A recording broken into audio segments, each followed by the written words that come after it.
दोस्तों, dear ma'am में आपका एक बार फिर से बहुत बहुत स्वागत है। इसी प्रकार की खबरों के लिए चैनल को सब्सक्राइब कीजिए और वीडियो को एंड तक ज़रूर देखिए। मित्रों, 2-3 दिनों से चर्चा में बना हुआ है 20-50 का फॉर्मूला और इस फॉर्मूले के आने से कर्मचारियों में बहुत ज़्यादा चिंता का विषय यह बना हुआ है, क्योंकि आपको बता दें कि कम वेतन या किसी भी प्रकार का वेतन पाने वाले कर्मचारियों को यदि उसके समय के पूर्व ही रिटायरमेंट दे दिया जाता है तो यह उनके लिए बहुत ही चिंता का विषय होना स्वाभाविक सी बात है। इसमें हजारों अधिकारियों पर कर्ज का बोझ है, हम बता दें। और यदि इस प्रकार उनके लिए बीच सेवा में से हटा दिया जाता है, या तो 20 वर्ष की सेवा या फिर 50 वर्ष आयु पूर्ण करने पर उन्हें हटा दिया जाता है, तो कई प्रकार के हो सकता है उन्हें लोन लिए हों और इस स्थिति में उनके लिए वह लोन चुकाना और परिवार की आर्थिक स्थिति का संतुलन बनाए रखना बहुत ही मुश्किल हो जाएगा। यहाँ पर श्रीवास्तव जी का कहना है, प्रदेश शिक्षा संयोजक अरविंद भूषण श्रीवास्तव जी का कहना है कि आदेश पर सरकार को विचार करना जरूरी है, क्योंकि इसमें किसी के साथ भी बुरा नहीं होना चाहिए। और यदि समस्या बेरोजगारी की है, रोजगार के नए अवसर प्रदान करने हैं, तो उसके लिए भी कई पद अभी भी रिक्त हैं और सरकार के लिए उन रोजगार के विकल्प निकालने चाहिए और उन पदों पर भर्ती करनी चाहिए जो पद रिक्त हैं। जबरदस्ती कर्मचारियों को रिटायरमेंट देकर पद खाली करवाना अनुचित है। वहीं आज की दूसरी खबर है कि जहां सेवानिवृत्ति की खबर ने हड़कंप मचा दिया है, तो वहीं सरकार का कहना है कि ऐसा कोई भी प्रस्ताव विचाराधीन नहीं है।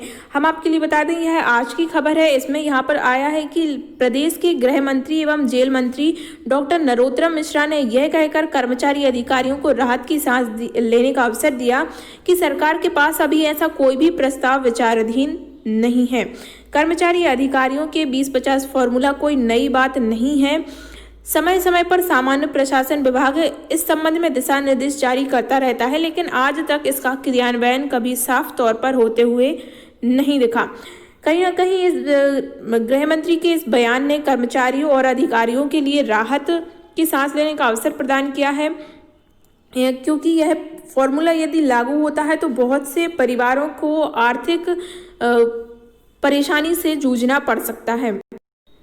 2050 फॉर्मूले का से संबंधित यह तीसरी खबर है। इसमें बताया है कि जैसे ही शिवराज सरकार ने इस फॉर्मूले को लागू करने का ऐलान किया तो वहां पर कर्मचारियों ने सीधा विरोध शुरू कर दिया। हम आपको बता दें कि 20-50 फॉर्मूला यह है कि सामान्य प्रशासन विभाग ने 20-50 फॉर्मूले का आदेश जारी किया। इसके तहत 20 साल की नौकरी और 50 साल की उम्र पार कर चुके कर्मचारियों का परफॉर्मेंस चेक किया जाएगा। जिन कर्मचारियों का परफॉर्मेंस ठीक नहीं है, यानी CR नंबर 50 से कम है, उन्हें नौकरी से बाहर किया जा सकता है।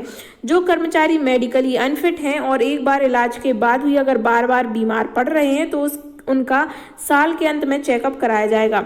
ऐसे कर्मचारियों के पास 20 साल की नौकरी के बाद खुद रिटायरमेंट लेने का ऑप्शन रहेगा। अगर कर्मचारी खुद रिटायरमेंट नहीं लेते तो 25 साल की नौकरी पूरे होते ही सरकार मेडिकल चेकअप कराकर कर्मचारियों को नौकरी से बाहर कर देगी।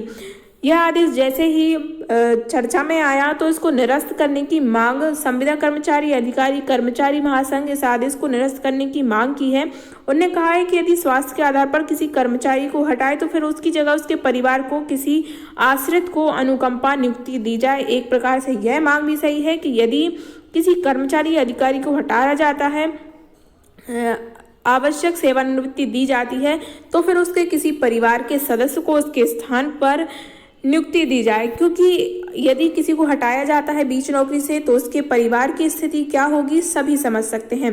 मित्रों, आपको वीडियो अच्छा लगा हो तो इसे लाइक कीजिए और अपने दोस्तों के साथ शेयर कीजिए और इसी प्रकार की और वीडियोस के लिए चैनल को सब्सक्राइब कीजिए।